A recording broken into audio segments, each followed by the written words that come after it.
हाँ जी सर, सुनो क्या डिस्कस करेंगे। मॉक टेस्ट पेपर 1 जो अभी आया है May 22 अटेम्प्ट के लिए, उसको डिस्कस करेंगे। सर ये उन स्टूडेंट्स के लिए डिस्कशन बहुत बेनिफिशियल होगा जिन्होंने अभी अभी या तो एग्जाम लिखा है या फिर आप सॉल्व कर लिए हो, क्वेश्चन पढ़ लिए हो और फिर ये वीडियो देख रहे हो, क्योंकि ये वाला जो सेशन है मैं उन स्टूडेंट्स के साथ कर रहा हूँ जिन्होंने अभी अभी एग्जाम दिया है मॉक टेस्ट पेपर का। अब सर मेरी बात सुनो, पहले डिस्क्रिप्टिव क्वेश्चन पढ़ेंगे, पहले डिस्क्रिप्टिव क्वेश्चन करेंगे और उसके बाद अपन एमसीक्यूज देख लेंगे। और सुनो, जो लोग यहाँ बैठे हो तुम ही लोग के लिए, बस रिकॉर्ड हो रहा है अलग से तो तुम ही लोग के लिए, तो तुम लोग ध्यान देना। ऐसा नहीं अच्छा सर ऐसे रिकॉर्ड करते हो आप, नहीं, तुम ही लोग के लिए, तुम लोग ध्यान दो। डिस्क्रिप्टिव क्वेश्चन में जो मैंने ए कैटेगरी क्वेश्चंस मार्क किए उनको मैं प्रायोरिटी में डिस्कस करूंगा, उसके बाद अपन बी कैटेगरी सी कैटेगरी के देख लेंगे। ए कैटेगरी जरूरी नहीं है कि डिफिकल्ट हो या इंपॉर्टेंट हो, it is something which is worth discussing. पहला question, RTL and SSL are wholly own subsidiary of NHSPL. छोटा नाम नहीं रख सकते, Ram limited, Shyam limited, Ajay limited, हद है यार। The paid up capital of NHSPL is 100 crore and its general reserve are to the extend of 45 crore. अच्छा, paid up share capital 100 crore का है, जनरल रिजर्व 45 करोड़ का है। RTL raised a loan of 88 crore for which NHSPL stood as a guarantor. अच्छा, एक holding company ने अपने होल्डी own subsidiary के लिए गारंटी दी है, guaranteeing that the loan shall be repaid as per stipulated terms and conditions. However, the offering of the said guarantee, NHSPL did not pass a resolution in the general meeting seeking the consent of the shareholders. Rachna, one of the directors of NHSPL, considered offering of guarantee without passing a resolution as a violation of Companies Act. Analyze with reasons whether Rachna's contention is correct. अच्छा, क्या बोल रहे हैं sir? एक holding company ने अपनी होल्ली own subsidiary company के behalf में गारंटी दिया, और वो जो गारंटी दिया वो एक लिमिट के ऊपर था या नहीं था। एक डायरेक्टर उस कंपनी में, जो उस कंपनी ने ना कोई रेजोल्यूशन पास नहीं किया, एक डायरेक्टर बोल रहा है रेजोल्यूशन पास करने की जरूरत है। मेरे को सबसे पहला सवाल बताओ, सेक्शन 185 की सेक्शन 186। बोलो बोलो, मुंह तो खोलो। 185 की 186। 185 नहीं है, नहीं है, नहीं है। जिन्होंने 185 लिखा, कल के टेस्ट में काफी लोगों ने 185 लिखा था। सर क्या होता है ना, जब आप होल्डी ओन सब्सिडरी, होल्डिंग कंपनी और होल्डी ओन सब्सिडरी देखते हो, आपको लगता है फट से याद आता है 4 एक्सेप्शन था, होल्डिंग और होल्डी ओन सब्सिडरी को थर्ड एक्सेप्शन में था, हमको याद है इंस्टीट्यूट, और आप लिखाते हो जोश जोश में। कल ये क्लास में लोगों ने किया था, अभी कोई है 185 जिसने लिखा था? सच सच बोल दो, कोई दिक्कत नहीं है, सब शाणे हो।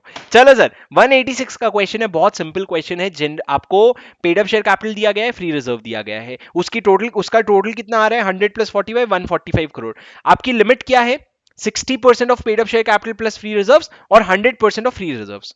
तो 100% तो 45 करोड़ है, 60% कितना आएगा 145 करोड़ का? ये बोलो बोलो, थोड़ा मैथ्स में, थोड़ा लॉ के टीचर को मैथ्स में।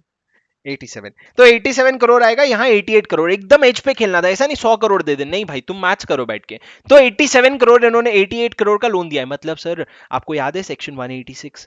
क्या आप जब इसका आंसर लिख रहे हो तो सेक्शन 186 का सबसेक्शन 1 भी लिखोगे, जो दो investment companies, investment company 2 layer से ज्यादा नहीं होना चाहिए, इन्वेस्टमेंट कंपनी का डेफिनेशन नहीं, आप सीधा 186 सबसेक्शन 2 पे आओगे, आप बोलोगे कोई भी कंपनी लोन्स नहीं दे सकती, गारंटी या सिक्योरिटी नहीं दे सकती, या इन्वेस्टमेंट नहीं कर सकती, 3 अलग अलग पॉइंट में। Exceeding a limit, exceeding a limit, अगर उसको उस लिमिट के ऊपर जाना है तो उसको स्पेशल रेजोल्यूशन पास करना पड़ेगा। उसके नीचे एक प्रोवाइजो है, प्रोवाइजो ये है कि अगर एक होल्डिंग कंपनी अपने जॉइंट वेंचर या होल्डी ओन सब्सिडरी को लोन, गारंटी या सिक्योरिटी दे रही है, या फिर एक होल्डिंग कंपनी अपने होल्डी ओन सब्सिडरी को में इन्वेस्टमेंट कर रही है, तो स्पेशल रेजोल्यूशन वाला प्रोविजन नहीं लगेगा। तो in this case, although it is more than the limit, there is no requirement of a resolution and hence the contention of the director, the contention of the director, कौन सी director sir? Rachna, one of the directors of NHSPL, offering a guarantee without passing a resolution, जो है वो, उसका contention गलत है, बिना resolution के पास हो सकता है।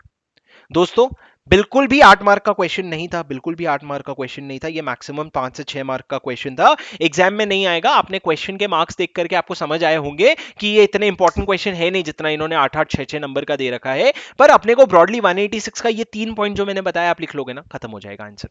बोलो श्रद्धा, कुछ बोल रहे हो?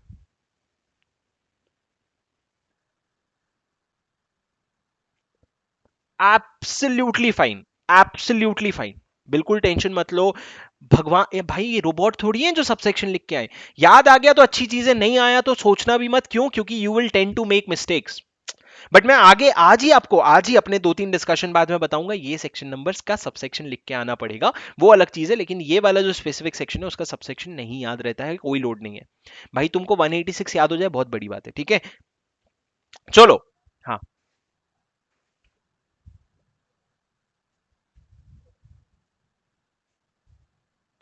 चलते हैं, चलते हैं। So of the so many papers that I have been evaluating in the past, one thing I have realised, अगर आपका कॉन्सेप्ट्स क्लियर है ना, at the end of the day अगर आपका कॉन्सेप्ट्स क्लियर है ना, ना हैंडराइटिंग मैटर करती है, ना प्रोविजन मैटर करता है, ना कुछ प्रेजेंटेशन मैटर करता है, अगर आपके कॉन्सेप्ट्स क्लियर हैं तो। पर क्योंकि हमारा 100% कॉन्सेप्ट क्लियर नहीं हो सकता है, इसलिए हम थोड़ा सा क्या करते हैं, हम सोचते हैं थोड़ा प्रेजेंटेशन में ध्यान दे ले, थोड़ा फॉर्मेटिंग में ध्यान दे ले। लेकिन अगर आपको सारी चीजें आती है ना, मान लो आपको फेमा का एक्सटर्नल कमर्शियल बोरिंग भी आता है, आपको वाइंडिंग अप भी आता है, ये ऐसा पेपर आता है कि आप 100 मार्क अटेम्प्ट कर लोगे ना, तो फिर ये सब चीजें नहीं मैटर करती। ठीक है, रूल नंबर क्या हो गया, प्रोवाइजो क्या हो गया, मैटर करती होगी, आधा नंबर 1 नंबर काट लेगा, लेकिन आधा नंबर वो वैसे भी नहीं देगा, आप लिख भी दोगे तो उसके ईगो पे आ जाएगा 4 में से 4 देना। ठीक है सर, नेक्स्ट वाला जो क्वेश्चन है, बी, शुरू के अगर आप इतने सारे लाइन काट दोगे ना और लास्ट का सिर्फ 4 लाइन पढ़ लोगे ना, तो आपका काम हो जाएगा। 4 अलग अलग इन्होंने कंपनी बनाई, बकवास किया, कंपनी को नाम दिया, शॉर्ट फॉर्म दिया, लास्ट में पूछ रहे हैं भाई रेजिग्नेशन इफेक्टिव कब होगा। यहां पे अब मैं आपको, श्रद्धा, सेक्शन नंबर कोट करना बहुत इंपॉर्टेंट हो जाता है जब क्वेश्चन इतना इजी आता है। क्यों? क्योंकि आपको दूसरे लोगों से बेटर दिखना है कम से कम। क्योंकि रेजिग्नेशन का प्रोविजन सबको आता है, रेजिग्नेशन इफेक्टिव कब होगा डायरेक्टर का, as per section 168 of the companies act, resignation will be effective on the date on which it is received by the board of director और the date mentioned in the resignation whichever is later. ठीक है, तो whichever is later पे resignation effective होगा, तो यहां पे date जो दिया हुआ है उस हिसाब से आपको डेट निकालना है और इफेक्टिव डेट निकल जाएगा रेजिग्नेशन का। क्या रेजिग्नेशन बोर्ड ऑफ डायरेक्टर का एक्सेप्ट करने की जरूरत है? नहीं, कोई फर्क नहीं पड़ता, बोर्ड ऑफ डायरेक्टर को एक्सेप्ट करने की कोई जरूरत नहीं है, हमने दे दिया तो हमारा काम हो गया। Had SML been a private company, what would have been the resignation of Anuj Sharma keeping in view of his indispensability? यहाँ पे ये लोग ना हमारे कॉन्फिडेंस के साथ खेल जाते हैं कि भैया मैंने तो private company, government company, section 8 company का एग्जेम्पशन याद नहीं किया है, दुनिया वाले करके आए होंगे, हमको ही नहीं आता है, हम ही नालायक है, और आप लिख के आ जाओगे कि प्राइवेट कंपनी के लिए अलग होगा कुछ, तो इसलिए तो पूछा है, फट फट फट फट आंसर डिफरेंस। नहीं भैया, कॉन्सेप्ट पे ध्यान रखो, रेजिग्नेशन इफेक्टिव कब होगा, लॉजिकली सामने वाले के एक्सेप्ट करने की क्या जरूरत है, nothing will change, even in case of private company it is a valid resignation. ठीक है sir, again not at all 6 marks का question, it would be a 3 to maximum 4 marks का क्वेश्चन, 6 मार्क का क्वेश्चन नहीं है, पर good for practice. Sir आगे बढ़ते हैं, हाँ बोलो प्लीज। किस?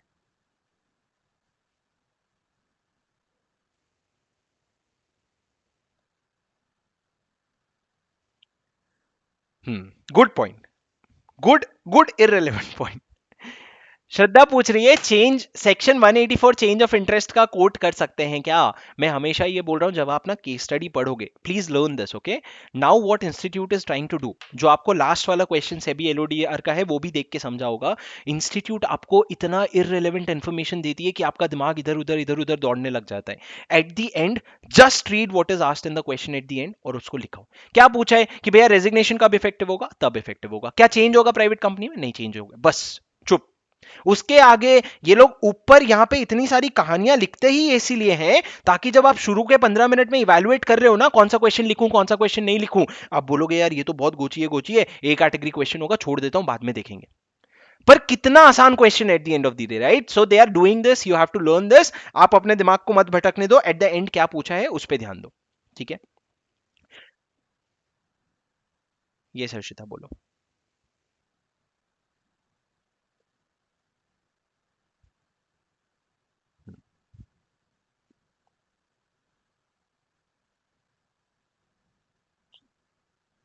मेरे हिसाब से चैप्टर नंबर वगैरह, it is, I don't think it adds any value, like फिर तुम और भी कुछ लिख लो ना, पेज नंबर भी लिखाओ अगर तुमको वो भी करना है तो। पर I don't think it adds value, honestly I don't think it adds any value.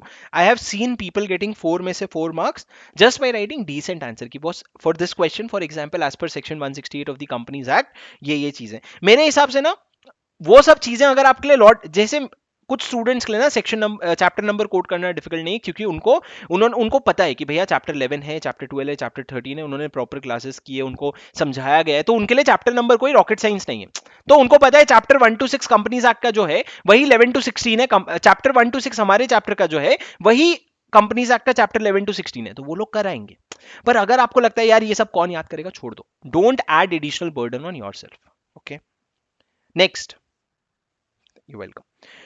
Few preference share holder, good question 2A। इस बार से आपका जो 6th चैप्टर है उससे बहुत सारे क्वेश्चंस आए हैं, तो 6th चैप्टर आपके लिए इस बार के लिए इंपॉर्टेंट हो जाता है। और मैं आपको बता दूं पिछले 2 अटेम्प्ट से आया नहीं है, इस बार बहुत आने के चांसेस हैं। 4 मार्क का, मैंने 5 दिखा के 4 बोला, लेकिन भावनाओं को समझो, 4 मार्क्स का क्वेश्चन आने वाला है। Few preference share holder of फलाना limited has filed an application to tribunal for relief against operation and mismanagement। Preference share holder ने भेजा है, ठीक है। The tribunal observe that the articles provided undue powers to the board of directors and accordingly ordered for alteration of the articles so as to restrict power of the board to certain extent. The company filed a certified copy of such order with the registrar on 5th November and amends its article as per the order of November 22nd November 2021। Afterwards, Mr. Ramesh Puri, CEO of the company, proposed to change to be made by the company in its article which appeared to be inconsistent with the order of the tribunal.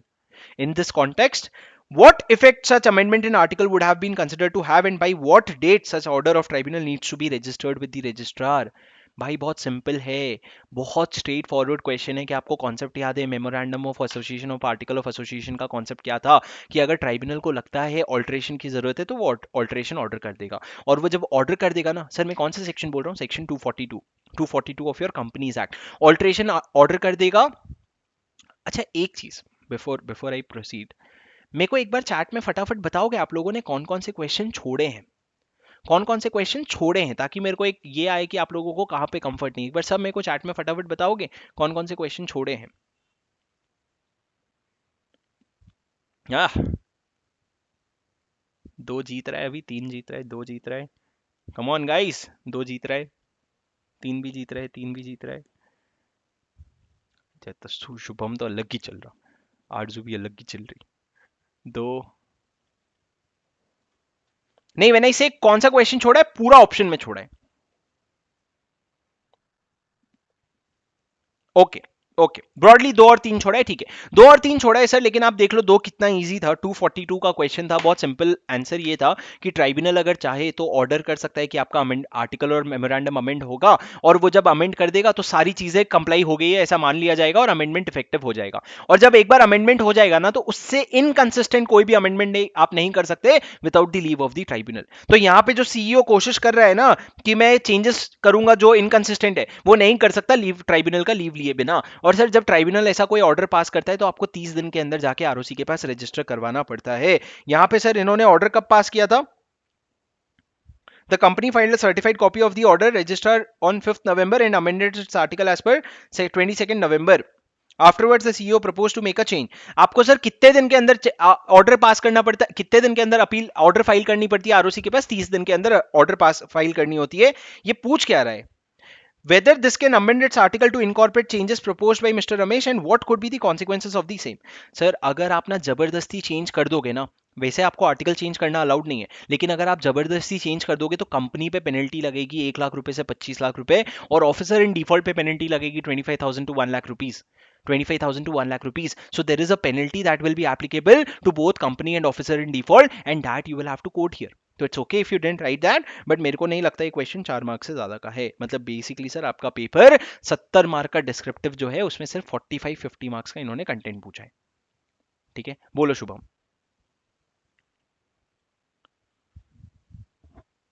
Mute हो Shubham, mute पे हो शुभम, कुछ बोल रहे हो तो मुंह मोड़ लिया भाई। ठीक है, सुनो सुनो शुभम, आपकी आवाज नहीं आ रही है, बात करते हैं। Yes, yes Sumit.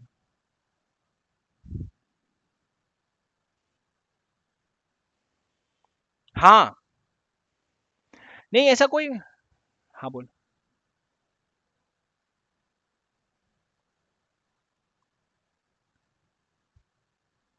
नहीं आई डोंट थिंक ऐसा वॉइड का कोई प्रोविजन था, आज ही हमने सुबह क्लास में किया है, वॉइड का कोई प्रोविजन नहीं था। There was no provision for such amendment getting void.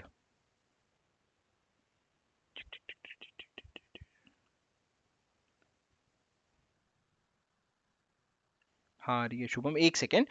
Notwithstanding anything contained, the power shall have an alteration inconsistent with the There is no provision that the amendment that such amendment in the article will be void.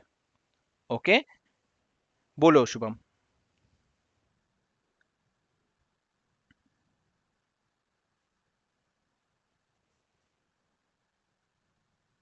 What effect such amendment in article would be considered to have, and by what date such order of tribunal needs to be registered by the ROC? Sir, हाँ बोलो बोलो Shubham.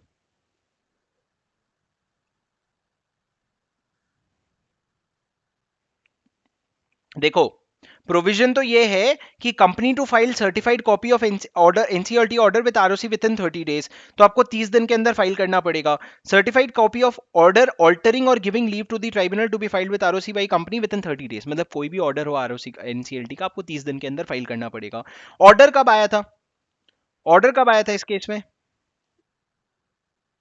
Order आया था 5 नवंबर को, तो इसके 30 दिन के अंदर फाइल करना पड़ेगा. 5 दिसंबर तक फाइल करना पड़ेगा. नहीं नहीं नहीं, वो तो बाद में उसने कॉन्ट्रावेंशन किया. आपको रजिस्टर करना पड़ेगा जब एनसीएलटी ऑर्डर पास करेगा उसके 30 दिन के अंदर. ठीक है guys, next question B part. Zero. Zero. वो डेट के लिए zero, because it is a simple answer. 30 दिन फ्रॉम द डेट ऑफ ये. तो आपको उस पार्ट के लिए आंसर नहीं मिलेगा. मतलब क्या, अगर आपका 4 मार्क का क्वेश्चन है तो इसके 2 मार्क्स होंगे, इसके 2 मार्क्स होंगे. ठीक है, तो इसमें 2 पार्ट है, तो फर्स्ट पार्ट का 1 मार्क होगा, सेकंड पार्ट का 1 मार्क होगा. आपने सेकंड पार्ट गलत कर दिया, उसका जीरो मिलेगा आपको. फर्स्ट पार्ट का 1 मार्क मिल जाएगा. Guys,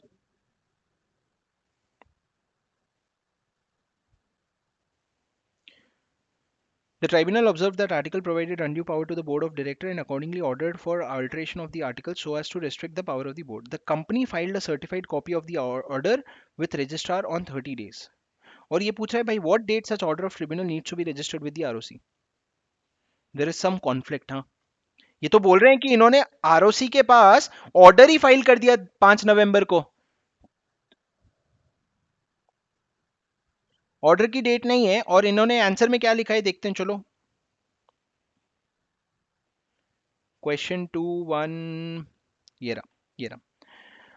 As per section 242, any alteration in the order shall have the same effect. Falana Dimkana. A certified copy of every order altering the memorandum shall be filed by the company with the registrar, who shall register the same within 30 days of making thereof. अच्छा, सुनो सुनो सुनो, हमारा interpretation गलत था. Institute सही है और इसका आंसर सही है. आप रजिस्ट्रार को फाइल करो, वो 30 दिन के अंदर रजिस्टर करेगा. आप जब भी फाइल करोगे उसके 30 दिन के अंदर रजिस्टर करेगा. A copy shall be filed by the company with the registrar, who shall register the same within 30 days of making thereof. आप भेज दो रजिस्ट्रार को, वो उसके 30 दिन के अंदर रजिस्टर करेगा. मतलब अगर आप 5 नवंबर को भेज रहे हो तो उसके 30 दिन के अंदर, मतलब 30 दिन बोला है ना, तो आपको 5 नवंबर 30, तो 5 दिसंबर तक, 4 दिसंबर 5 दिसंबर तक आप रजिस्टर करोगे उसको. In the instant case, the tribunal ordered for alteration so as to restrict the power of the board. The articles were amended on 22nd November. Such alteration would have the same effect as if it was in accordance with the Companies Act, and the registrar will have to file latest by 5th December, that is within 30 days. अब ये भी बोल सकते हैं कि भैया 30 days तो फिर 4th दिसंबर होना चाहिए, बट ठीक है, इतना अपन वो अपना थोड़ा थोड़ा एडजस्ट कर लेंगे. ऐसा उम्मीद में कि बाद में हमारे आंसर को इंस्टीट्यूट थोड़ा एडजस्ट कर ले. 5th दिसंबर ठीक है सर, 30 डेज के अंदर रजिस्टर करेगा. लेटेस्ट बाई 5th दिसंबर उसको रजिस्टर करना पड़ेगा. ठीक है sir. Question 2 B very important question. PPIRP का सीधा क्वेश्चन उठा के डाला इन्होंने, कुछ नहीं. अगर आपको 54K जो पीपीआईआरपी में, शुभम म्यूट कर लो अपने आप को प्लीज. 54K अगर कानून ऑफ सीओसी जो मैं कहता हूं, 54K की अगर बात हो रही है ना, तो सीधा क्वेश्चन है सर 54K का प्रोसेस क्या था. What was the process of 54K? Basically अगर सीओसी के पास अगर कोई रेजोल्यूशन प्लान आ रहा है ना, तो अगर वो किसी ऑपरेशनल क्रेडिटर का क्लेम इंपेयर कर रहा है, या फिर वो क्या कर रहा है, या तो किसी ऑपरेशनल क्रेडिटर का क्लेम इंपेयर कर रहा है, या फिर उसको जम नहीं रहा है, तो वो लोग क्या करेंगे, वो प्लान रेजोल्यूशन प्लान को रिजेक्ट कर देंगे और बाहर प्रोस्पेक्टिव रेजोल्यूशन एप्लीकेंट्स को बोलेंगे तुम अपना प्लान सबमिट करो. प्रोस्पेक्टिव रेजोल्यूशन एप्लीकेंट को आपको क्राइटेरिया फॉर इवैल्यूएशन बताना पड़ेगा, किस बेसिस पे हम आपको इवैल्यूएट करेंगे. ये क्राइटेरिया कैसे डिसाइड करोगे आप? कंपनी का position, financial position, company company किस सेक्टर में है, वो सारी चीजें देख के क्राइटेरिया फॉर इवैल्यूएशन डिसाइड करोगे, और अगर क्राइटेरिया फॉर इवैल्यूएशन के बेसिस पे जो भी रेजोल्यूशन प्लान आया उसको इवैल्यूएट करके अप्रूव करोगे। सीओसी अप्रूव करता है तो फिर उसको लेके एडजुडिकेटिंग अथॉरिटी के पास जाओगे। सर ये जो पूरा प्रोविजन था ना, ये इन्होंने यहाँ पे पूछा, advise the COC on whether it is mandatory for them to approve the base resolution plan and if not the process in which they can invite alternative resolution plans. मतलब sir it is not mandatory, your answer has to be conclusion, it is not mandatory for the COC to approve the resolution base resolution plan and above mentioned is the process for inviting alternate resolution plans। ठीक है, it is all about presentation. आपको section 54 फिर रटा हुआ होना चाहिए, नहीं तो आप ये क्वेश्चन नहीं अटेम्प्ट कर पाओगे, क्योंकि इस पे कोई कैच ही नहीं है, सीधा रट्टा मार वाला क्वेश्चन है। ठीक है, क्वेश्चन 3A सी कैटेगरी क्वेश्चन में डाला है सर मैंने, मैं इसकी बात भी नहीं करूंगा क्योंकि ये रजिस्टर्ड वैल्यूअर की बात करता है। रजिस्टर्ड वैल्यूअर एक तो पिछले अटेम्प्ट में आ गया, तो इस अटेम्प्ट में रिलेटिवली आने के चांसेस कम है, पर फिर भी इन्होंने जो क्वेश्चन पूछा है वो बहुत स्ट्रेट फॉरवर्ड क्वेश्चन है। आपको याद है रजिस्टर्ड वैल्यूअर डिस्क्वालीफाई हो जाता है अगर 271 ऑफ इनकम टैक्स एक्ट में उसको गिल्टी ठहराया जाता है। क्या sir? 271 of income tax act किस बारे में बात करता है कि अगर आप कोई प्रोफेशनल रिपोर्ट दे रहे हो, उसमें आपने कोई फॉल्स स्टेटमेंट दिया, तो आपको इनकम टैक्स के अंडर आप कन्विक्ट हो जाओगे। जिस दिन आप कन्विक्ट हो जाओगे ना उसके अंडर, तो आप 5 साल तक के लिए रजिस्टर्ड वैल्यूअर नहीं बन सकते, 5 साल तक के लिए डिस्क्वालीफाइड हो। तो यहां पे वो 5 साल खत्म नहीं हुए थे, वो रजिस्टर्ड वैल्यूअर बन गया। It is not in compliance with the provision. Consequences क्या होंगे? आपको अपना रेम्यूनरेशन वापस करना पड़ेगा, आपको पेनल्टी देनी पड़ेगी, आपके वजह से किसी और को नुकसान हुआ तो उसकी भी भरपाई करनी पड़ेगी आपको। ठीक है, very easy question sir, I would categorise this as a C question and definitely not more than 4 marks. ठीक है, बोलो।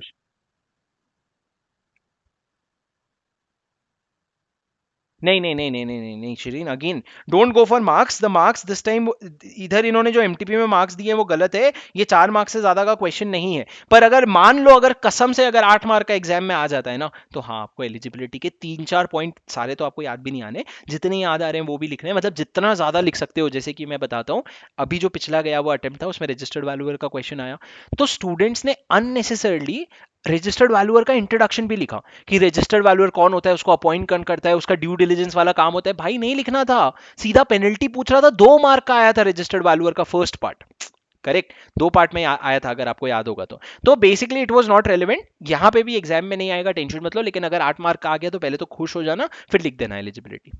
ठीक है,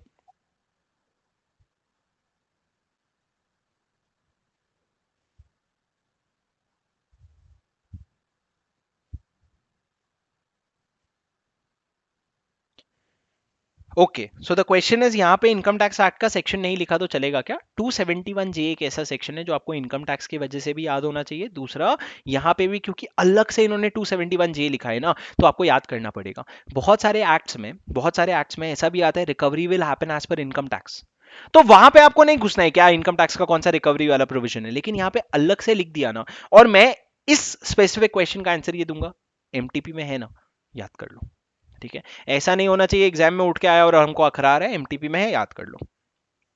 FEMA FEMA FEMA FEMA FEMA, मस्त क्वेश्चन पूछा है इन्होंने। फेमा, एक्सटर्नल कमर्शियल बोरिंग ऐसी की तैसी, ओवरसीज डायरेक्ट इन्वेस्टमेंट ऐसी की तैसी, पर्सन रेसिडेंट इन इंडिया ऐसी की तैसी। छोटा सा प्रोविजन है, उस पर उंगली करेंगे हम। सर आपको एक प्रोविजन याद होगा, person resident in India but not permanently resident in India. मतलब क्या, अगर बाहर से आप इंडिया एम्प्लॉयमेंट के लिए आए हो, सुन लेना कौन होता है सर, बाहर से अगर आप इंडिया एम्प्लॉयमेंट के लिए आए हो और आप बाहर के सिटीजन हो और आप इंडिया में 3 साल से ज्यादा नहीं रहने वाले, तो आप PRI but non resident in India, PRI but not permanently resident in India माने जाओगे। इसका लॉजिक क्या था सर? यूं तो लिबरलाइज्ड रेमिटेंस स्कीम में 250 के रुपीस डॉलर तक आप रेमिट कर सकते हो, लेकिन जो PRI but not permanently resident होता है ना, उसको हमने बोला था नेट सैलरी तक रेमिट कर सकते हो। नेट सैलरी मतलब क्या? तेरी जो ग्रॉस अर्निंग है उसमें से पीएफ पीटी का डिडक्शन छोड़ दे, टीडीएस का डिडक्शन छोड़ दे, जो कैश इन हैंड आ रहे तेरे, वो तेरी नेट सैलरी है, उतना तक तुम रेमिट कर सकते हो बिना आरबीआई के अप्रूवल के। तो यहां पे सर जो बंदा है ना, उसकी अशोक एक तो अशोक, ठीक है, उसकी अशोक को ये लोग फॉरेन सिटीजन, ठीक है छोड़ो, तो इसकी ग्रॉस सैलरी क्या है? 350। इसमें 40 के माइनस करोगे प्रोविडेंट फंड का, 40 के माइनस करोगे किसका? इनकम टैक्स एक्ट का, तो बचता कितना है? 2,70,000। कोई है जिसने 280 लाया था माइनस करके? बोले लॉ का एग्जाम में मैथ्स में ध्यान नहीं लगाने, 280 कर देते। नहीं ना, सबका 270 आया था। 270 तक आप रेमिट कर सकते थे, पर आपने कितना रेमिट कर दिया दोस्त? $280,000, तो आपने कितना एक्स्ट्रा रिमिट किया? $10,000 एक्स्ट्रा रिमिट किया। यहाँ पे खेल 10,000 लिखने का नहीं है दोस्त, यहाँ पे खेल है परमानेंट रेसिडेंट इन इंडिया का डेफिनेशन लिखना। नहीं, पीआरआई कहना, PRI but not permanently resident in India. उसका डेफिनेशन क्या था? अगर आप सिटीजन हो, कहाँ के सिटीजन हो? पाकिस्तान के, सॉरी, सिटीजन हो किसी भी कंट्री के अदर देन पाकिस्तान, या फिर आप इंडिया के सिटीजन हो, बाहर आप जॉब कर रहे हो, और बाहर जिस कंपनी में जॉब कर रहे हो उस कंपनी के वजह से आप इंडिया डेपुटेशन में वापस आए हो, तो आप, और जब आप इंडिया आए हो तो आप 3 साल से कम रहने का इंटेंशन रखते हो, तो आप person resident in India but not permanently resident माने जाओगे। ये कैच था सर, इसके अलावा कुछ नहीं था क्वेश्चन में। सिर्फ इतना डेफिनेशन अगर आप लिख लिए ना, आगे का पूरा क्वेश्चन संभल जाएगा। अगर आप ये डेफिनेशन लिखने के लायक नहीं हो ना, तो आपको शायद क्वेश्चन रिकंसिडर करना चाहिए, बट ऑब्वियसली कंक्लूजन के भी आधे आधे नंबर तो मिलते ही हैं। तो सर, how much, एक second, let me finish, how much excess amount if any has been remitted by Mr. Ashok to his family? $10,000. Whether the company in USA in which Mr. Ashok was deputed can be treated as an MNC under FCRA? भाई FEMA में एक तो देखो क्या लिखा है, एक तो देखो लिखा है you being an expert in foreign exchange matters, मतलब पेपर में बैठ के बेइज्जती कर रहे हैं तुम्हारी। तुमको ऐसा पेपर निकल करके हंसेगा, you being an expert in foreign exchange matter. तुम इंसॉल्वेंसी बोल लेते, तुम डायरेक्टर्स बोल लेते, मजाक उड़ाने की क्या जरूरत है पेपर में। पर उसके बाद ये लोग क्या बोल रहे हैं? एफसीआरए का क्वेश्चन पूछ रहे हैं कि क्या वो एमएनसी है। इसका आंसर सर सिंपल है भाई। देखो, वो जो कंपनी है वो यूएसए की कंपनी है, पिछले ही साल उसने इंडिया में ब्रांच खोला है, पिछले ही साल इंडिया में ब्रांच खोला है, मतलब 2 जगह ऑपरेशन हो गया, तो आपको मल्टीनेशनल कंपनी माना जाएगा। ठीक है, कोई कुछ बोल रहा था, बोलो। और गाइस, म्यूट रखो अपने आप को जो नहीं बोल रहे हैं, प्लीज बोलो।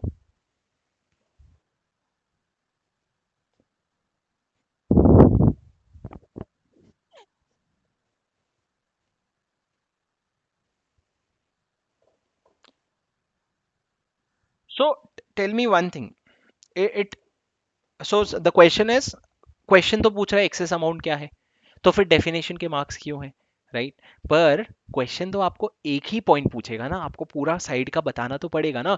सो when you write an answer ना, I will tell you, this is what I used to follow and this is what I suggest people to follow. When you write an answer, try to explain it to the examiner. वो जितना कम आपका answer समझेगा उतना कम marks देगा, पर इतना नहीं कि भैया तुम उसको फेमा समझाने के लिए तुम उसको पर्सन रेसिडेंट इन इंडिया का डेफिनेशन समझा रहे हो। आप एक रीजनेबल अमाउंट ऑफ नॉलेज उसको पता है। आप यूं समझो कि उसने पढ़ा है लेकिन उसको याद नहीं है, तो उसको याद कराने के लिए कितना बताओगे, उतना बताना पड़ेगा उसको। आप सीधा सीधा बोलोगे भाई 10,000 एक्सेस दिया, भाई कहां से 270 आया? नेट सैलरी से आया। नेट सैलरी क्यों आया? क्योंकि person resident in India but not permanently resident है, उसके लिए नेट सैलरी लिखा है। कहां लिखा है? तो वो प्रोविजन आपको लिखना पड़ेगा कहां लिखा है बताने के लिए। Correct? You will have to write. There is no option on that. Okay. Next, B category question है, central government initiated a case against Mr. Sujay Bishoy, managing director of Falana, causing damage. Falana तुमने question पढ़ लिया है, मैं तुमको सीधा बताता हूं। Advise whether Mr. Sujay was entitled to such compensation. क्या कॉम्पनसेशन मतलब सर, क्या CFL compensation for loss of office मिलेगा? And whether mister Sujay was entitled to be appointed as a non executive director in such other company. क्या आप किसी और company में non executive director भी बन सकते हो? सर, यहाँ पे क्या हुआ था, यहाँ पे सेंट्रल गवर्नमेंट ने एक केस इनिशिएट किया था मिस्टर सुजय के अगेंस्ट। सर, सेंट्रल गवर्नमेंट 241 के अंदर अगर गुस्सा हो जाएगा ना तुम्हारे काम से, गुस्सा हो जाएगा, अगर मेरे आज सुबह वाले क्लास वाले कोई यहाँ पे बैठे हो, तो सेंट्रल गवर्नमेंट गौतम अडानी के ऊपर जो गुस्सा हो जाता है, तो सेंट्रल गवर्नमेंट ट्रिब्यूनल को एप्लीकेशन देगा। तो ट्रिब्यूनल क्या बोलेगा कि वो बंदा फिट और प्रॉपर पर्सन नहीं है। अगर फिट और प्रॉपर पर्सन नहीं होते हो ना, तो आप 5 साल के लिए डिस्क्वालीफाइड हो जाते हो। लेकिन अगर 5 साल के पहले आपको अपॉइंट करना है ना, तो किसका अप्रूवल लगेगा? सेंट्रल गवर्नमेंट का अप्रूवल लगेगा। लेकिन सेंट्रल गवर्नमेंट भी अप्रूवल आपको ट्राइब्यूनल का अप्रूवल लेने के बाद ही देगा। तो दोस्तों, ये क्वेश्चन ना अगर आपने नहीं लिखा, तो मैं आपको ये बोलूंगा कि मत अपने आप को ये करो कि मेरे को आना चाहिए था, मैंने नहीं लिखा। This question was something which you need to revise on the day before exam immediately. मतलब कल पढ़ा है तो आज लिख पाओगे। जैसे अगर आपने ऑपरेशन मिसमैनेजमेंट 3-4 दिन पहले पढ़ा है तो आप नहीं लिख पाओगे। तो आपको ये ध्यान रखना पड़ेगा कि ऑपरेशन मिसमैनेजमेंट जो चैप्टर है, या तो मैं एग्जाम वाले दिन सुबह रिवाइज करूंगा, या एक दिन पहले रिवाइज करूंगा। ऐसा नहीं ऑडिट के पेपर के बाद आया और ऑपरेशन मिसमैनेजमेंट रिवाइज कर लिया, कोई फायदा नहीं होने वाला। ठीक है? तो क्योंकि उसके बाद डायरेक्टर आएगा, इंसॉल्वेंसी बैंक्रप्सी आएगी, फेमा आएगा, पीछे का सब साफ हो जाएगा। ठीक है? तो सर वेरी सिंपल क्वेश्चन, 5 साल के लिए डिस्क्वालिफाइड होते हो आप, नहीं अपॉइंट हो सकते थे, अगर आपको अपॉइंट होना है तो आपको अब लीव लेना पड़ेगा सेंट्रल गवर्नमेंट का। Part B, part B, straight marks in your pocket. मैं हमेशा बोलता हूं सेक्शन 30 सबसेक्शन 2, सेक्शन 30 सबसेक्शन 2, कोमिलो कोमिलो कोमिलो। कोमिलो क्या सर? जब एक रेजोल्यूशन प्रोफेशनल के पास एक रेजोल्यूशन प्लान आता है, उसको 6 चीजें चेक करनी होती है। पहला, कॉस्ट, क्या इंसॉल्वेंसी रेजोल्यूशन प्रोसेस कॉस्ट का सबसे पहले पेमेंट हो रहा है। ओ, क्या ऑपरेशनल क्रेडिटर को उतना या उससे ज्यादा मिल रहा है जितना उनको लिक्विडेशन में मिलता। M, management. I, implementation. L, law. O, others. बस कोमिलो खत्म। 6 पॉइंट दिखा, 3 मार्क्स जेब में। 6 पॉइंट, रट्टा वाला क्वेश्चन था, कोई इसमें केस स्टडी नहीं है। अच्छा हुआ केस स्टडी नहीं बनाया, नहीं तो फालतू का और ये करते। नेक्स्ट क्वेश्चन क्या है सर? पार्ट बी, बी का पार्ट 2 क्या है सर? स्ट्रेट पेनल्टी का question for people who are also appearing for paper 6D। For them this penalty was suppose to be written, because उनको अभी तक पेपर 60 का पढ़ के ये समझ आ गया होना चाहिए कि भैया पीएमएलए का सेक्शन 63 कितना इंपॉर्टेंट है, फेमा का सेक्शन 13 कितना इंपॉर्टेंट है, जो पेनल्टीज की बात करता है, क्योंकि बहुत फ्रीक्वेंटली आता है, राइट? तो might as well remember it.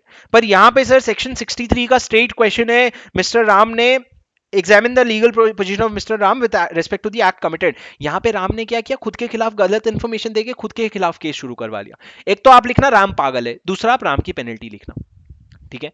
कि भाई क्या पागल है क्या, खुद के अगेंस्ट केस शुरू करवा रहे हैं, और उसमें तुम ऑफिसर्स को नहीं होल्ड कर रहे हो, राम को ही होल्ड कर रहे हो, ठीक है? अच्छी बात है। Section next, one more question from section 186, one more question from section 186. There is a learning here guys, there is a learning here. सबसे पहले मेरे को ये बताओ, क्वेश्चन नंबर 5 है, एक बार क्वेश्चन देख लो, क्या ये इन्वेस्टमेंट कंपनी है कि नहीं है, बताओ। एक बार क्वेश्चन देख लो, दिमाग लगाओ और बोलो क्या ये इन्वेस्टमेंट कंपनी है कि नहीं, as per definition of section 186 subsection 1। बोलो बोलो बोलो बोलो बोलो बोलो बोलो बोलो बोलो। सर 186 सबसेक्शन 1 के हिसाब से ये इन्वेस्टमेंट कंपनी नहीं है। क्यों? क्योंकि इन्वेस्टमेंट कंपनी बनने के लिए आपका प्रिंसिपल बिजनेस जो है वो एक्विजिशन ऑफ सिक्योरिटीज होना चाहिए, एक्विजिशन ऑफ सिक्योरिटीज होना चाहिए। तो यहाँ पे तो लिखा ही है ना सर, इन्वेस्टमेंट उस principal business is acquisition of shares. इनके लिखने से क्या होता है, लॉ पहले से ही कहता है कि एक्विजिशन ऑफ सिक्योरिटीज जो है, प्रिंसिपल बिजनेस जो है वो कैसे देखेंगे, या तो असेट्स देख लो या फिर तुम इनकम देख लो। असेट्स में 50% से ज्यादा तुम्हारा अगर क्या है, अगर तुम्हारा असेट जो है इन्वेस्टमेंट असेट है, या इनकम में 50% से ज्यादा इनकम अगर इन्वेस्टमेंट इनकम है, तो आपको क्या माना जाएगा, इन्वेस्टमेंट कंपनी। यहां पे नीदर नीदर है सर, दोनों में से कोई भी कंडीशन मीट नहीं होता है, तो आप इन्वेस्टमेंट कंपनी नहीं हो। आप अभी हाँ हाँ कर रहे हो, फिर आपको लगा आसान क्वेश्चन है। यही क्वेश्चन अगर एग्जाम में आए, और बस इतना सा फर्क हो कि यहां अगर ये लोग 100 लाख दे दें और यहां ये लोग 15-15 लाख दे दें, तब क्या करोगे भाई? सर मोर देन था कि इक्वल टू था? मोर देन था कि इक्वल टू था, बताओ ना। हाँ, देखो ये तो ट्रू और फॉल्स है, या तो ट्रू है या फॉल्स है, तो तुम क्या बोलोगे? मोर देन इक्वल टू दोनों था। फिर मैं बोलूंगा नहीं मोर देन था, बोलेगा अच्छा मोर देन था क्या? हाँ ठीक है, मोर देन था। ठीक है, मोर देन इक्वल टू था सर, असेट्स और आपकी इनकम। तो आप ये चीजें ध्यान रखना कि जो क्वेश्चंस मॉक टेस्ट में या आरटीपी में आ रहे हैं ना, not necessarily the same question but provisions around it can come. इसी क्वेश्चन का स्केल बढ़ाया जा सकता है, राइट? तो क्वेश्चन आ सकता है। Next question, the board of director of XYZ Limited is considering a proposal for making investment in ABC Limited. The company has 5 directors on board, and in the board meeting 4 directors were present. 3 of them gave their consent to the proposal and 1 director abstained from voting. Comment on the same. Sir simple concept test कर रहा है आपका, conceptual test है sir ये। 186 में आपको पता है यूनानिमस रेजोल्यूशन लगता है, दुनिया को पता है यूनानिमस रेजोल्यूशन लगता है। तो अब मेरे को बताओ, क्या यूनानिमस रेजोल्यूशन में जितने डायरेक्टर्स हैं सबको वोट करना पड़ता है, कि जितने डायरेक्टर्स प्रेजेंट एंड वोटिंग है उसका यूनानिमस रेजोल्यूशन लगेगा? 5 डायरेक्टर थे, 4 आए, 3 वोट किए। 5 डायरेक्टर थे, 4 आए, 3 वोट किए, तीनों ने फेवर में वोट किया। जो एक डायरेक्टर ने वोट नहीं किया, आके बैठा हुआ था मीटिंग में, क्या उसकी वजह से प्रॉब्लम होगी? हाँ सर, सेक्शन 186 में उसके वजह से प्रॉब्लम होगी। अगर आप मीटिंग में आ गए हो ना, तो आप वोट करना पड़ेगा। अगर आप एब्सटेन फ्रॉम वोटिंग कर रहे हो, मतलब कुछ तो प्रॉब्लम है दया, हम नहीं करने देंगे। आप अगर एब्सटेन फ्रॉम वोटिंग कर रहे हो तो नहीं अलाउड है, आपको वोट करना पड़ेगा। So, if even if 3 directors voted unanimously, it will not be a unanimous resolution because the 4th director did not vote. Purely conceptual question, purely conceptual, जिसका concept है clear नहीं खराब। ठीक है, किन्होंने ये लिखा था भाई, किन किन लोगों ने ये लिखा था कि क्योंकि 3 डायरेक्टर फेवर में वोट कर रहे हैं इसलिए पास हो गया यूनानिमस रेजोल्यूशन। सर मैं एक बात बताऊं, अगर आपने लिखा भी था ना तो आप गलत नहीं हो। इंस्टीट्यूट ने, एक बात बताओ, यूनानिमस रेजोल्यूशन और कहाँ पे आता है बोर्ड का? आपको पता है ना, बोर्ड का यूनानिमस रेजोल्यूशन दो जगह आता है, एक 186 में, एक 203 में, करेक्ट। इंस्टीट्यूट का एक क्वेश्चन में ये स्टैंड था कि प्रेजेंट एंड वोटिंग देखते हैं, नॉन वोटिंग वालों को नहीं देखते हैं, बट वो पुराना क्वेश्चन था तो शायद इसलिए आप कंफ्यूज हुए होगे। हमको क्या करना है सर, हमको हमको क्या करना है, हमको ये देखना है कितने लोग वोट कर रहे हैं। ठीक है, नेक्स्ट गाइस, बोलो शुभम।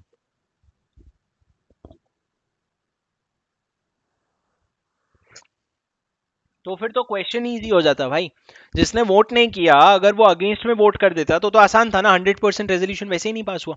ठीक है, नेक्स्ट। सुनो सुनो, 5B, मिस्टर बेमान purchased a flat out of proceeds obtained by illegal transaction. The flat was attached by Directorate Enforcement after complying with the procedure of Section 5. Mr. Beman got a stay from the High Court for the proceeding. The stay was subsequently vacated. State the relevant provision of PMLA for computing the period of provisional attachment, including extension. Whether Mr. Beta, son of Beman, can occupy the flat during the attachment. Sir, simple concept test. Concept क्या है, provisional attachment 180 days के लिए होता है। 180 days में जो attachment होता है उसमें हाई कोर्ट का अगर कोई स्टे ऑर्डर आ जाता है तो उतना पीरियड जितना स्टे ऑर्डर था उतना आपको एक्सटेंशन मिल जाता है, subject to the fact that जब आपको स्टे ऑर्डर क्लीन होता है ना उसके बाद कम से कम 30 डेज होना चाहिए। पर लॉ में ऐसा नहीं लिखा है ना, प्रॉब्लम वही है कि लॉ में इतना सिंपली नहीं लिखा है। लॉ ने लिखा है कि भैया जितना आपका हाई कोर्ट का स्टे ऑर्डर है उतना पीरियड 180 डेज में इंक्लूड नहीं होगा, and a period of 30 days कुछ तो भी है ऐसा कि 30 डेज रहेगा कम से कम वेकेशन के बाद। तो आपको वो प्रोविजन लिखना है। और सिंपल सा क्वेश्चन, क्या प्रोविजनल अटैचमेंट में टेनेंट को धक्का मार के निकाल देते हैं कि टेनेंट रहता है? Sir, provisional attachment means it is just a restriction on transfer और disposing of the property, the rights to enjoy the property still remains with the owner. तो in this case mister Beta can continue to be an owner. समझा बेटा, समझा? समझा? ठीक है, next. 6A 6B। 6A क्या है सर? आर्बिट्रेशन कंसिलिएशन का है। ये मैथ्स के जैसा है, जिसको आता है उसको आता है, जिसको नहीं आता उसको नहीं आता है। ठीक है, ये इसको सीखा नहीं जा सकता। आर्बिट्रेशन कंसिलिएशन का सबसे आसान क्वेश्चन है सर, आपको पता है आर्बिट्रेशन का क्लॉज जो है ना एकदम क्लीन होना चाहिए, बिल्कुल भी वेग नहीं होना चाहिए। मतलब ऐसा नहीं कि ये हो जाएगा वो हो जाएगा तो हम आर्बिट्रेशन में जाएंगे, आप सीधा सीधा लिखोगे कोई भी अगर कॉन्फ्लिक्ट आएगा तो हम आर्बिट्रेशन में जाएंगे, वेग नहीं होना चाहिए क्लॉज। अगर वेग है तो इनवैलिड हो जाएगा। ठीक है, तो सर यहां पे इन्होंने क्या क्वेश्चन दिया है कि एक आर्बिट्रेशन का जो क्लॉज था, एक तो वो थ्रू रेफरेंस हुआ है। थ्रू रेफरेंस मतलब क्या, आप अपने अग्रीमेंट में किसी और रेगुलेटरी का डॉक्यूमेंट का रेफरेंस दे रहे हो जिस डॉक्यूमेंट में आर्बिट्रेशन की बात करता है। ऐसा मुंह बना रहे हो जैसे पेपर अभी मैं लिखा हूं, तुम ही लोगों ने लिखा ना, तुम लोगों ने क्वेश्चन पढ़ा ना। XYZ Limited entered into an agreement with PQR Company Limited for the supply of Terran tires to PQR Limited for a period of 5 years. The agreement had referred to the terms and conditions contained in the India Tire Manufacturing Association. कोई और जगह है जहां पे जिसका reference इन्होंने अपने अपने अग्रीमेंट में दिया है फॉर सेल और purchase of manufacturing tyre. Clause 14 of the terms provided that if any dispute arises, the same shall be mutually decided by the party or shall be referred to arbitration if the parties so determine. मतलब clearly नहीं बोल रहा है, बोल रहे तुम दोनों आपस में बात कर लेना, नहीं हो पाएगा तो आर्बिट्रेशन में चले जाना। भाई नहीं, तुमको क्लियरली बोलना है आर्बिट्रेशन में जाना है, कोई और ऑप्शन ही नहीं देना है। यहाँ पे जो क्लॉज था वो वेग था। ठीक है, और आपने क्लॉज वेग था तो ये जो आर्बिट्रेशन अग्रीमेंट है वो वैलिड नहीं है। बस इतना ही लिखना था सर, 6 मार्क का क्वेश्चन नहीं था, 3 मार्क का क्वेश्चन था सर, सिर्फ 3 मार्क का क्वेश्चन था बस। तो सर 6 मार्क क्यों देते हैं? उनको भी आलस आता है ना, तुम लोग उनको मेल करते रहते हो मॉक टेस्ट कब आएगा, मॉक टेस्ट कब आएगा, मॉक टेस्ट। ऐसा नहीं है जब आ जाएगा तब लिख लोगे, पर मेल करते रहते हो मॉक टेस्ट कब आएगा, मॉक टेस्ट कब आएगा, तो वो भी ये ले। अब मजा आया, ये वो मजा है उनका। ठीक है, अब तो तुम मेल नहीं कर सकते कि भैया 6 मार्क क्यों दिए, 3 मार्क के क्वेश्चन थे। बोले वो तो हमारा कॉल है ना। तो ये उसका रिजल्ट है सर। लास्ट वाला क्वेश्चन, वाह, एक नंबर वाहियात क्वेश्चन। मतलब इतना फालतू इंफॉर्मेशन इन्होंने दिया है ना, जबरदस्ती का। पर हाँ, जिसको आता है वो भी गलत लिख के आएगा। सर इस क्वेश्चन में कॉन्सेप्ट इन्होंने चेक किया, जो आपको नहीं आता, जो आपको नहीं आता। सबसे पहले मेरे को एक बात बताओ, चलो मैं पूछता हूं आपको, मैं गलत बताता हूं आप कैसे हो। एवा is holding the post of directorship in 8 listed company on January 2019। मेरे को बताओ वैलिड है कि इनवैलिड है?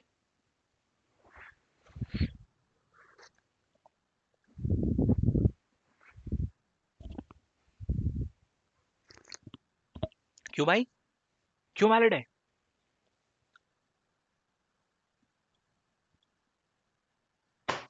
तुमको इतना आता है क्या? अच्छा, sir, a concept which is not generally tested, और ये आज आता होगा, लेकिन एग्जाम के पहले रिवीजन करने के लिए सेबी एलओडीआर को अगर 25-30 मिनट दोगे ना, तो उसमें शायद नहीं कवर हो पाएगा। क्या कॉन्सेप्ट टेस्ट किया इन्होंने कि भैया, फर्स्ट अप्रैल फर्स्ट अप्रैल 2019 को एक चेंज हुआ था, और फर्स्ट अप्रैल 2020 को एक चेंज हुआ था। फर्स्ट अप्रैल 2020 से इन्होंने बोला तुम सिर्फ 7 डायरेक्ट कंपनी में डायरेक्टर्स रह सकते हो। उसके बाद इन्होंने बोला तुम सिर्फ उस फर्स्ट अप्रैल को इन्होंने बोला था कि तुम 8 कंपनीज में डायरेक्टर रह सकते हो। तो ये जो है एवा, ये 8 कंपनी में कब डायरेक्टर है? जनवरी 2019 में। तो पहले ये अलाउड था सर, तो ये 8 डायरेक्टर वैलिड है। समझ रहे हो? It is a valid. ये she received an offer of directorship. मैं किसी को बोल रहा था ना अभी कि आपको, श्रद्धा शायद मैं आपको बोल रहा था कि कैसे आपको कॉन्सेप्ट पे स्टिक करना है, कैसे क्वेश्चंस पे स्टिक करना है। ये क्वेश्चन देखो, she received N of she मार दो मेरे को। शी हाँ, अब एको नहीं आ रहा है, श्रद्धा तुम्हारी तरफ से एको आ रहा था। सुनो, she received an offer of directorship from another listed entity in April 2020. AY is holding the position of whole time director in a listed entity. Besides this, she is also getting offer of independent director in some 6 listed entities. तो आप सोच रहे हो listed entity, 6 listed entity में independent director बनना है। Independent director whole time director हो तो मैक्सिमम 3 कंपनी में हो सकते हो, ठीक है। In one of the listed entity Eva asked for allotment of the stock option. अच्छा, इंडिपेंडेंट डायरेक्टर स्टॉक ऑप्शन नहीं ले सकता, सेक्शन 149 सबसेक्शन 149 सबसेक्शन, बोलो।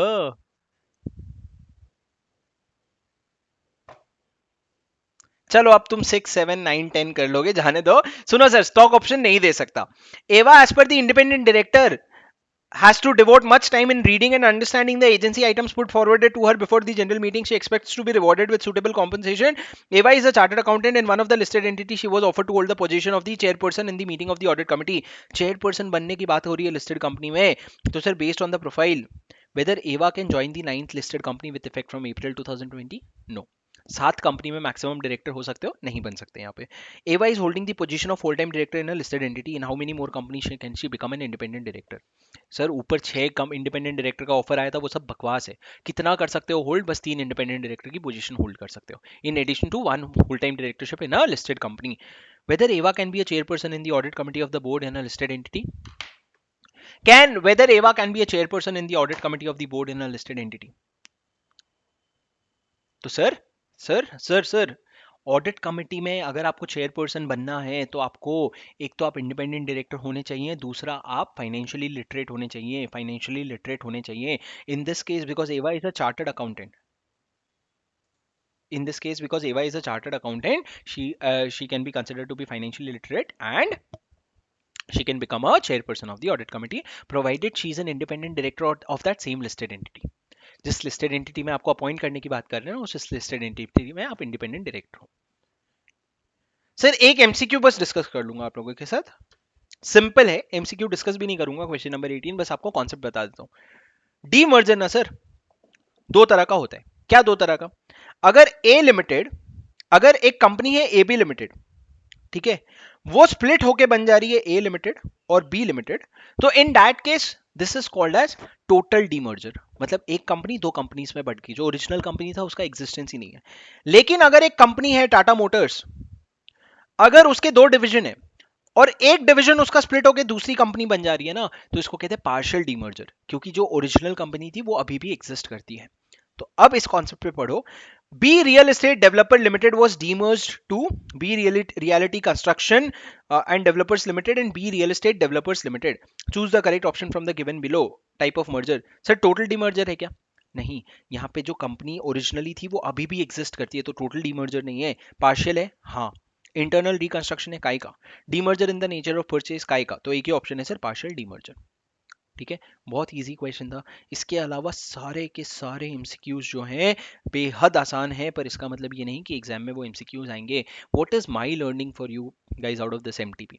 समटाइम्स क्वेश्चंस में appear difficult in the at the front कि भैया क्या अंदर क्या होगा, और बाद में बहुत ईजी होता है। कभी कभी क्वेश्चन सामने बहुत ईजी लगता है लेकिन अंदर कॉन्सेप्चुअल क्लैरिटी छुपी होती है, जैसे कि prevention of money laundering act का प्रोविजनल अटैचमेंट। अगर आपको वो लाइन लिखना नहीं आता ना कि प्रोविजनल अटैचमेंट में नंबर ऑफ डेज एक्सक्लूड होगा, तो उस क्वेश्चन का वैल्यू नहीं है, भले वो एग्जाम में 3 मार्क्स के लिए आए फिर।